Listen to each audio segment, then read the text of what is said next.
मित्रांनो, मी कॉलेजच्या काळात बाईक चालवायला शिकलो, जेणेकरून मला घरातून कॉलेजमध्ये आणि कॉलेजमधून घरी येता जाता यावे. मला आठवतंय, जेव्हा सुरुवातीला मी बाईक शिकत होतो तेव्हा मला प्रत्येक बारीक सारीक गोष्टींवर लक्ष द्यावे लागत होते. जसे की क्लचचा वापर किती करायचा, ब्रेक किती दाबायचा, गिअर्स कधी बदलायचे. हे करत असताना मला रोडवर आणि आजूबाजूने येणाऱ्या गाड्यांवर सुद्धा लक्ष द्यावे लागत होते.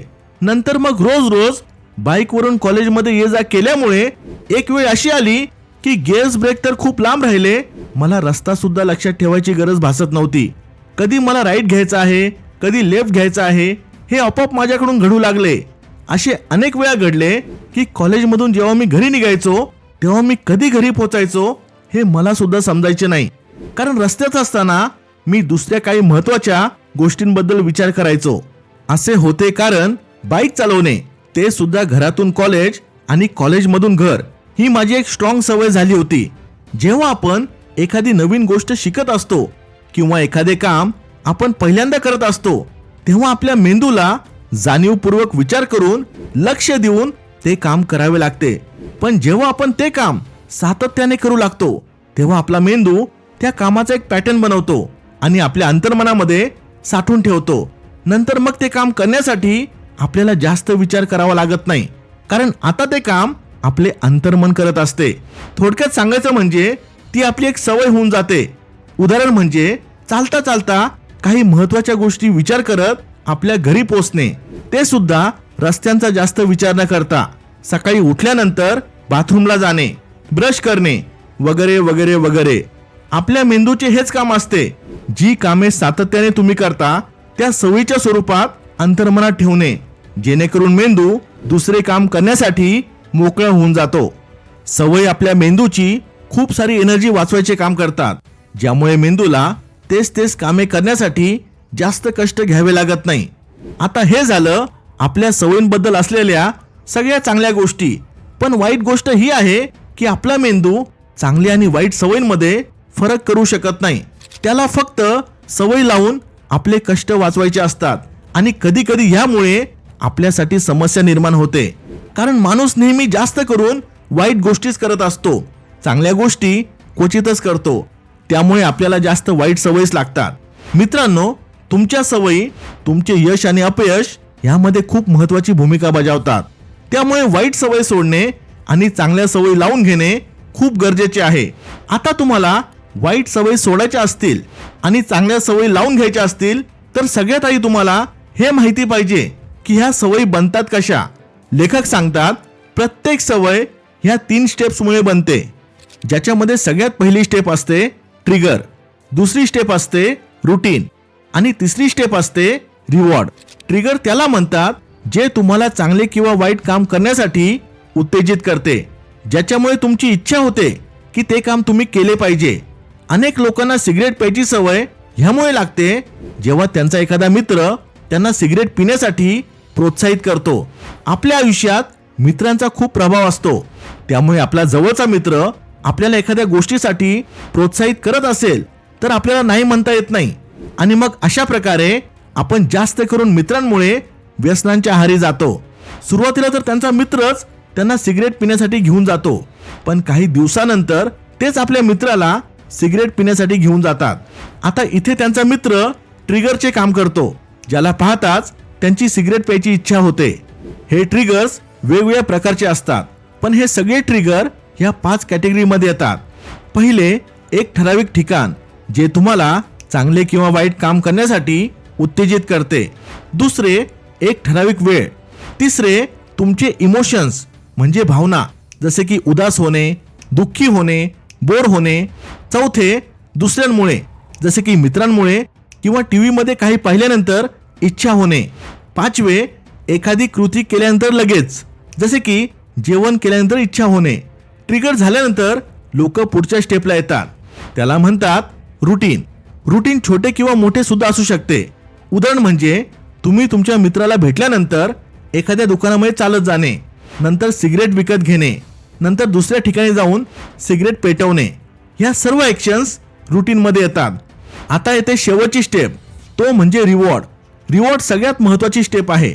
ज्यामुळे ॲक्च्युअलमध्ये आपल्याला सवय लागतात.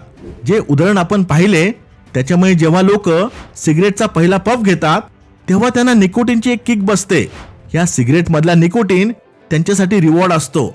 यामुळे त्यांना छान आणि रिलॅक्स वाटते. अशाच प्रकारे चांगल्या आणि वाईट सवयी ह्या 3 स्टेप्समुळे बनतात. ह्या सायकलची जेवढ्या वेळा पुनरावृत्ती होते तेवढी जास्त त्यांची ती सवय मजबूत होत जाते.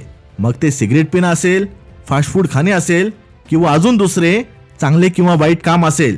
आता प्रश्न येतो, आपल्यामध्ये असलेल्या वाईट सवयी सोडवायच्या कशा? सगळ्यात पहिली गोष्ट म्हणजे अचानक कोणती सवय लगेच सोडणे खूप अवघड जाते. कारण जास्त करून सवयींचा पॅटर्न आपल्या अंतर्मनात खूप खोलमध्ये रुजलेला असतो आणि तो एवढा मजबूत असतो की त्याला पूर्णपणे संपवणे जो अशक्य आहे. त्यामुळे तुम्ही पाहिलं असेल, लोक एकदम आपल्या वाईट सवयी सोडायचा प्रयत्न करतात. अनेक दिवस ते स्वतःवर नियंत्रण सुद्धा ठेवतात, पण अचानक त्यांना एक स्ट्रॉंग ट्रिगर मिळाल्यानंतर त्यांची ती जुनी सवय परत येते. त्यामुळे तुमच्या सवयी एकदम सोडायचा प्रयत्न करू नका. ह्यापेक्षा त्या वाईट सवयींना चांगल्या सवयींमध्ये रूपांतरित करा. एक उदाहरण बघूया. एक माणूस होता, त्याला रोज हक्का नूडल्स खायची सवय झाली होती. रोज रोज पौष्टिक नसलेले नूडल्स खाल्ल्यामुळे त्याचे वजन वाढत चालले होते, त्याचे आरोग्य बिघडत चालले होते. तेव्हा तो ठरवतो की काही झाले तरी त्याची ही वाईट सवय सोडायची. त्याच्या एका मित्राने त्याला द पॉवर ऑफ हॅबिट्स हे पुस्तक वाचण्याचा सल्ला दिला. हे पुस्तक वाचल्यानंतर त्याला सवयींबद्दल डीपमध्ये माहिती समजली आणि मग त्याने ती माहिती स्वतःवर वापरायला सुरुवात केली. सगळ्यात आधी त्याने त्या 3 स्टेप शोधून काढल्या ज्याच्यामुळे त्याला नूडल्स खायची सवय लागली होती. बारीक निरीक्षण केल्यानंतर त्याला समजले की रात्री 8 ते 8:30 मध्ये त्याला नूडल्स खायची खूप इच्छा होते आणि हीच वेळ त्याच्या सवयीचा ट्रिगर होता. नंतर त्याला रुटीन माहीत करून घ्यायला जास्त वेळ लागला नाही. रुटीन सोपे होते. ह्या वेळेमुळे त्याला खूप बोर व्हायचे. मग तो आपल्या बाईकवर घराजवळ असलेल्या चायनीजमध्ये जायचा. तिथे तो हक्का नूडल्स ऑर्डर करून आपल्या गल्लीतल्या मित्रांबरोबर खायचा आणि शेवटी रिवॉर्ड त्याला मिळायचा म्हणजे त्या नूडल्सची टेस्ट त्याला खूप सुख द्यायची. ही प्रक्रिया शोधून काढल्यानंतर त्याने ह्यामध्ये बदल करायचे ठरवले.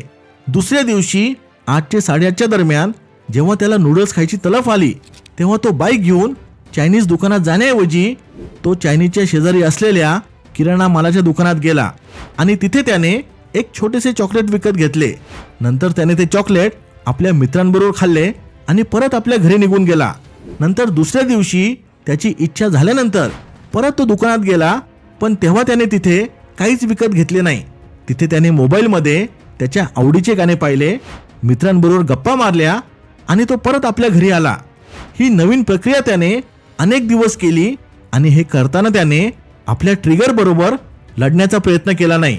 त्याने आपल्या रुटीन आणि रिवॉर्डला एका दुसऱ्या रुटीन आणि रिवॉर्डमध्ये बदलले, ज्याच्यामुळे हळूहळू त्याची नूडल्स खायची सवय पूर्णपणे बंद झाली. अगदी ह्याचप्रमाणे मित्रांनो, तुम्ही तुमची कोणतीही वाईट सवय आरामात बदलू शकता. पहिली स्टेप आहे की तुम्ही तुमच्या वाईट सवयींचा ट्रिगर, रुटीन आणि रिवॉर्ड याला शोधून काढा. दुसरी स्टेप ही आहे की त्या प्रोसेसमधल्या रुटीन आणि रिवॉर्डला दुसऱ्या रुटीन आणि रिवॉर्डमध्ये बदला. मला माहिती आहे सुरुवातीला हे थोडे कठीण जाईल, पण माझ्या मते हाच बेस्ट मार्ग आहे कोणतीही सवय बदलण्याचा. मित्रांनो, ह्या सगळ्या गोष्टी मी तुम्हाला द पॉवर ऑफ हॅबिट ह्या पुस्तकातून सांगितल्या आहे. ह्या पुस्तकामध्ये अजून अनेक गोष्टी सांगितल्या आहे ज्या तुम्हाला चांगल्या सवयी लावण्यासाठी आणि वाईट सवयी सोडण्यासाठी मदत करतील.